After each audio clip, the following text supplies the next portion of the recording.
के प्रोग्राम में आपका स्वागत है। शुरुआत करते हैं अभ्यास प्रश्न से। निम्न में से किस राज्य या केंद्र शासित प्रदेश में कोरोना वायरस बीमारी के प्रसार को निर्धारित करने के लिए सेरोलॉजिकल सर्वे की शुरुआत की गई है? ऑप्शंस है दिल्ली, मुंबई, उत्तर प्रदेश या जम्मू कश्मीर।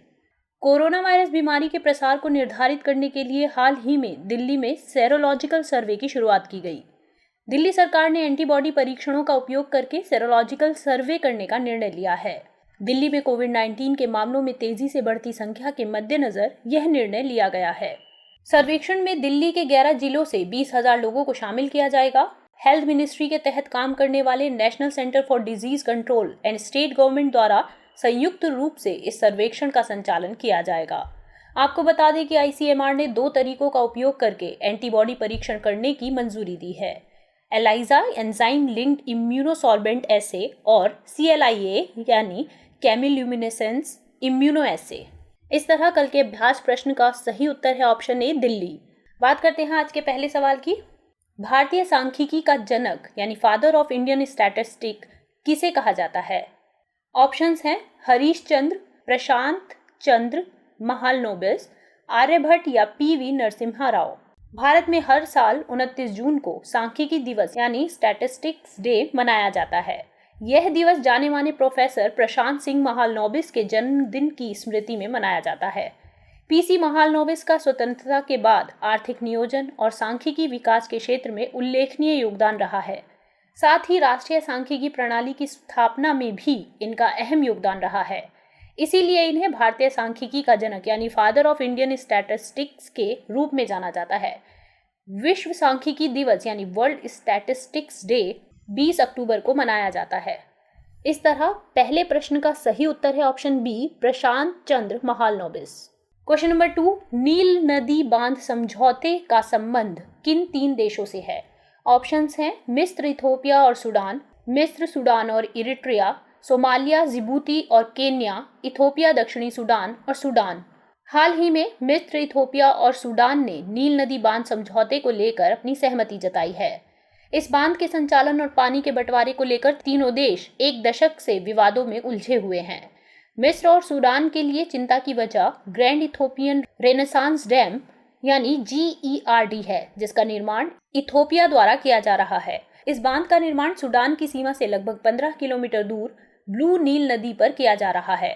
ब्लू नील नील नदी की एक प्रमुख सहायक नदी है। नील नदी की अन्य सहायक नदियों में शामिल हैं व्हाइट नील और अतबारा।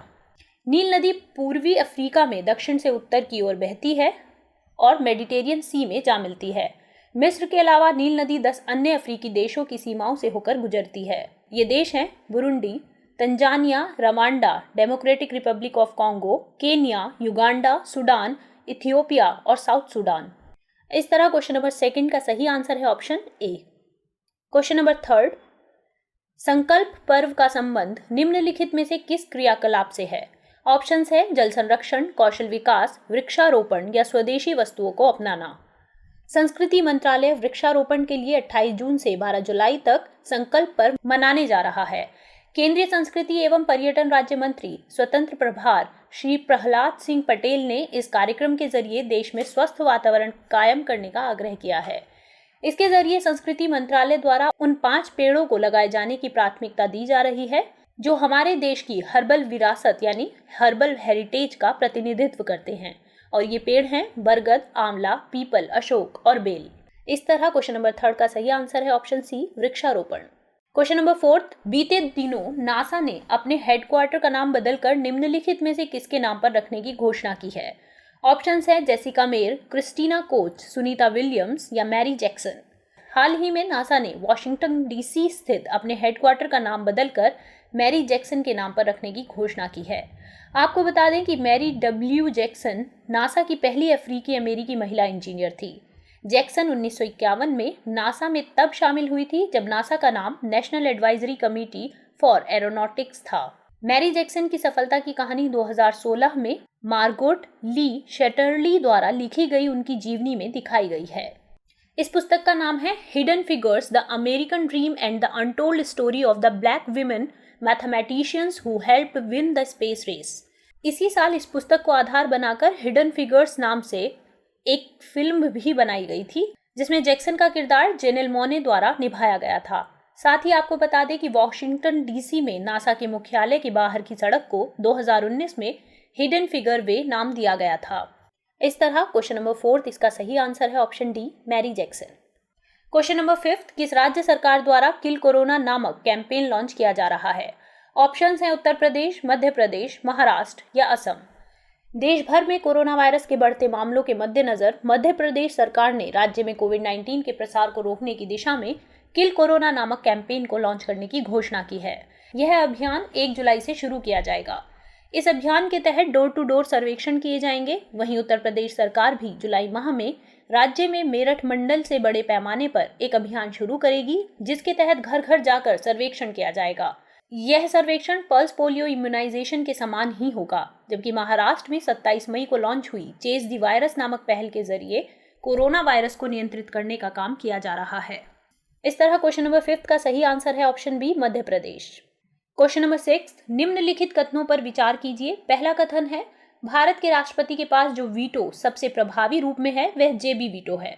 दूसरा कथन है, अनुच्छेद 111 में सिर्फ इतना लिखा है कि राष्ट्रपति संसद द्वारा पारित विधेयक को यथाशीघ्र लौटा देगा। इसमें कोई निश्चित अवधि नहीं बताई गई है। उपरोक्त में से कौन सा या कौन से कथन सही है या हैं? ऑप्शन है केवल 1, केवल 2, 1 और 2 दोनों, ना तो 1 और ना ही 2। भारत के राष्ट्रपति के पास जो वीटो सबसे प्रभावी रूप में है वह जेबी वीटो है। अनुच्छेद 111 में सिर्फ इतना लिखा है कि राष्ट्रपति संसद द्वारा पारित विधेयक को यथाशीघ्र लौटा देगा। इसमें कोई निश्चित अवधि नहीं बताई गई है। राष्ट्रपति किसी विधेयक को अनंत काल तक अपने पास रोक कर रख सकता है। इसका एक प्रसिद्ध उदाहरण 1986 का भारतीय डाकघर संशोधन विधेयक है। इसके तहत तत्कालीन राष्ट्रपति ज्ञानी जैल सिंह ने विधेयक पर ना तो अनुमति दी थी, ना ही अनुमति देने से इनकार किया और ना ही मंत्री परिषद को पुनर्विचार के लिए भेजा, बल्कि उसे अपने पास पड़े रहने दिया, जिससे वह कानून नहीं बन सका। इस तरह इस क्वेश्चन का सही आंसर है ऑप्शन सी, 1 और 2 दोनों।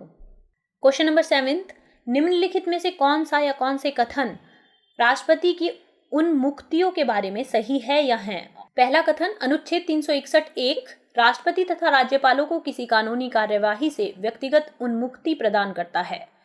कथन 2, अनुच्छेद 361(2) के अनुसार राष्ट्रपति के पद धारण करने के दौरान किसी भी न्यायालय में उसके विरुद्ध कोई भी दांडिक या आपराधिक कार्यवाही ना तो शुरू की जाएगी और ना ही चालू रखी जाएगी।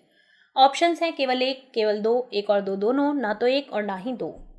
अनुच्छेद 361 में राष्ट्रपति को कुछ उन्मुक्तियां दी गई हैं ताकि उसके पद की गरिमा सुरक्षित रहे तथा अपने कर्तव्य के पालन में उसे दबाव न झेलना पड़े। ये उन्मुक्तियां इस प्रकार हैं।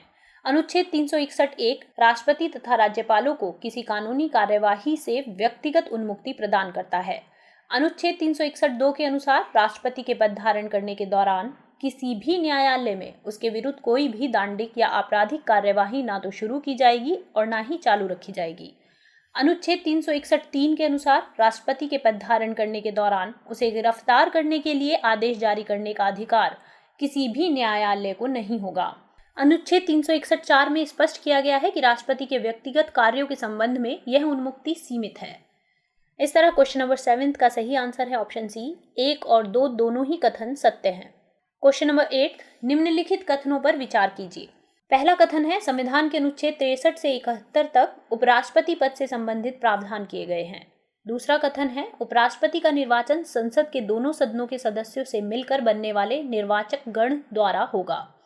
उपरोक्त में से कौन सा या कौन से कथन सही है या हैं? ऑप्शंस हैं केवल 1, केवल 2, 1 और 2 दोनों, ना तो 1 और ना ही 2। संविधान के अनुच्छेद 63 से 71 तक उपराष्ट्रपति पद से संबंधित प्रावधान दिए गए हैं। भारत में उपराष्ट्रपति का महत्व या उसकी भूमिका वह नहीं है जो अमेरिकी उपराष्ट्रपति की है। भारत का उपराष्ट्रपति वस्तुतः उन विरल स्थितियों में राष्ट्रपति के कर्तव्य निभाने के लिए चुना जाता है जब किसी कारण से राष्ट्रपति अपने पद का निर्वाह करने में सक्षम ना हो। उपराष्ट्रपति के निर्वाचन में संसद के दोनों सदनों के सभी सदस्य भाग लेते हैं, जबकि राष्ट्रपति के निर्वाचन में सिर्फ निर्वाचित सदस्य।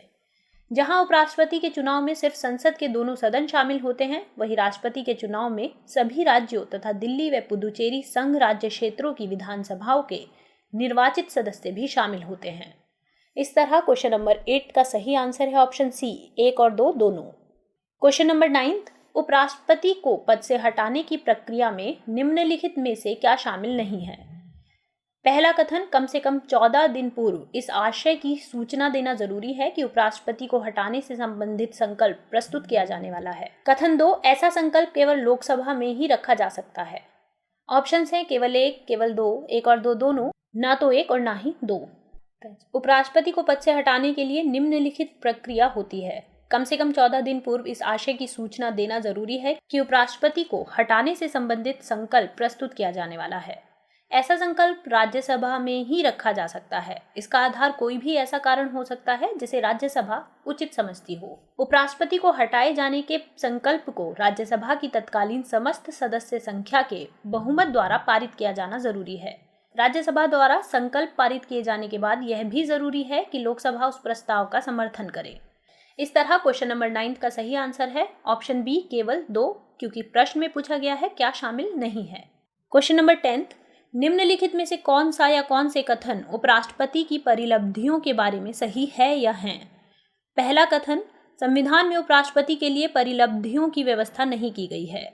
दूसरा कथन, राष्ट्रपति के रूप में कार्य करते समय उपराष्ट्रपति को राष्ट्रपति के समान वेतन और सुविधाएं मिलती हैं। ऑप्शंस हैं केवल 1, केवल 2, 1 और 2 दोनों, ना तो 1 और ना ही 2। संविधान में उपराष्ट्रपति के लिए परिलब्धियों की व्यवस्था नहीं की गई है।